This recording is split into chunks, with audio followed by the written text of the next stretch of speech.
Welcome to today's Marketplace. I'm Jane King. Today we're joined by Neil Dhar, the Global Managing Partner with IBM Consulting, and Regina Taylor, Chair of Marketing and Management and Associate Professor at Creighton University. Thank you both for joining me today.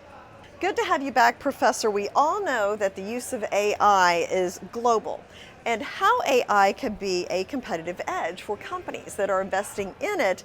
But how are American universities preparing today's workforce to be more competitive? So at Creighton, we are asking our instructors and professors to think about how they can incorporate AI into the classroom. If students are going to go out into the workforce, we want to make sure that they're prepared to hit the ground running day one.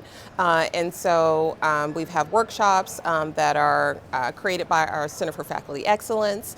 And then it's really up to faculty to do some homework on their own to understand how you can best implement AI in your discipline, whether it's coming up with contract assignments and having students use different AI tools to revise that assignment, or coming up with the different prompts, but we really want students to embrace the tool. Neil, you are the Global Managing Partner for IBM Consulting. You oversee a consulting practice of about 100,000 IBM consultants. Now, with such a big footprint in the industry, what are you seeing in terms of business adoption of AI and how that is impacting their workforce?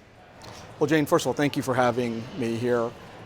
As we look at this technology, I think we're at an inflection point, and we've seen it now ramp up at rapid speed. So as you said, our business as a whole is a global business. We're serving our clients. We're a technology company at heart. We have consultants all over the world. We have to drive outcomes for our clients, and what we're seeing with our clients is they are now moving past the phase of experimentation into how do they really transform their businesses. And transforming a business, it has to do with innovation, it has to efficiently run your business, and how do you deal with having it all underpinned in a risk-compliant manner, things like cyber, and underpinned by technology. So with that, as our clients need that, we have to upskill, reskill our entire employee base.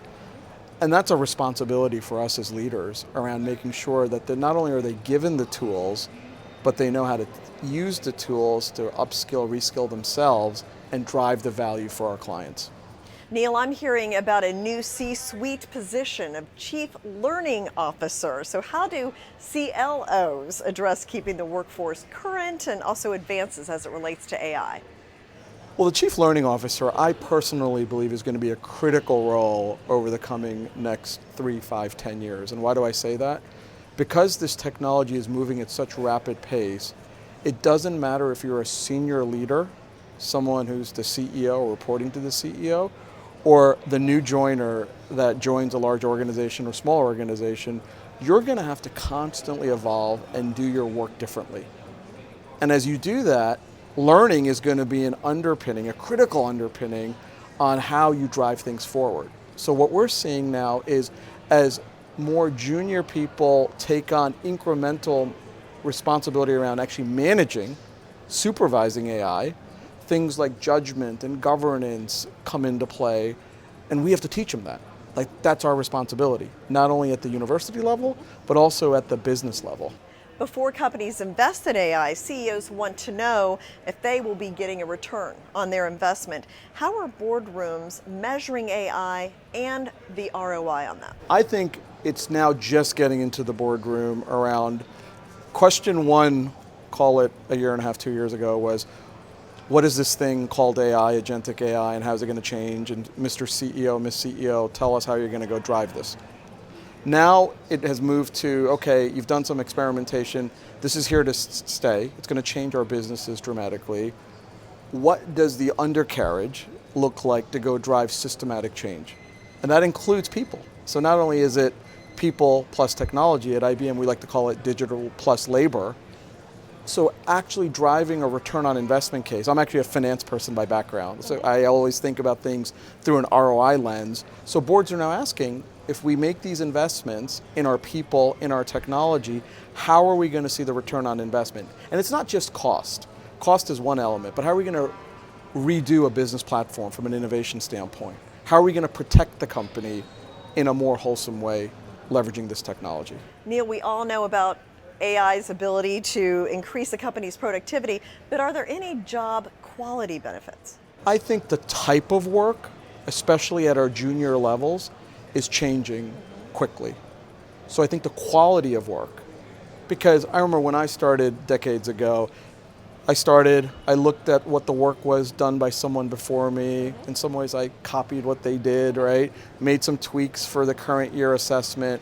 Versus now, our folks are coming in and they're having a far larger impact right out of day one. And that's my point around actually having judgment, actually having the ability to use the technology to do more meaningful work. Because at the end of the day, human judgment's not going away. Insights are not going away. So those skills need to be developed, and actually they're being developed at a less tenured point in one's career. How do you see the M&A markets developing around AI, and what does that mean for American competitiveness internationally? I think from an M&A standpoint, I've been around M&A now for 3 decades. What I'm seeing with AI specifically is if you're going to do a transaction, everyone's looking at what the AI impact is. It's almost built into the thesis. Is how is this AI going to change my business? What are the risks do I need to monitor? And then from a value creation standpoint, AI is a critical lever in any transaction. If it's 2 corporates coming together, if it's a private equity or a sponsor-backed transaction, where the technology is creeping into the main thesis of how value is going to be created. Regina, we're coming back full circle to the idea of trust. AI requires a lot of data. The industry will need humans with expertise to ensure that the AI results are trustworthy.